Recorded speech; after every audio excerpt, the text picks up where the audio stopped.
বিশ্বনবী বললেন খায়রুকুম মান তাআল্লামাল কুরআন ওয়া আল্লামা, তোমাদের মধ্য থেকে ওই ব্যক্তি আল্লাহর কাছে সবচাইতে বেশি সেরা যে নিজে কোরআন শিখে অন্যরে শিখায়া দেয়।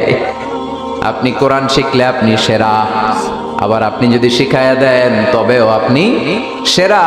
এজন্য কোরআন শিখানোর চেয়ে শ্রেষ্ঠ কাজ হয় না। আপনি যদি কাউরে শুধু সূরা ফাতিহাটা শিখান, কোন সূরা, ওই লোক যতবার জীবনে সূরা ফাতিহা পড়বে তার একটা পার্সেন্টেজ সওয়াব আমলনামায় আপনার আছে না নাই?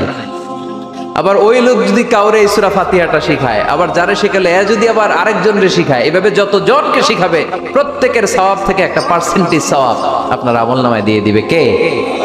এজন্য কোরআন শিখবো, শিখাবো, শিখবো, শিখাবো। যারা কোরআন জানি না কোরআন জেনে মরবো, no excuse will be granted that day. সেদিন কোনো অজুহাত আল্লাহ গ্রহণ করবে না। সব পারো, কোরআন পারো না কেন? সবই তো পারো। হিন্দিতে কথা বলতে পারো, ইংরেজিতে কথা বলতে পারো, কোরআন পারলা না কেন? কোনো মাফ করবে আল্লাহ? না।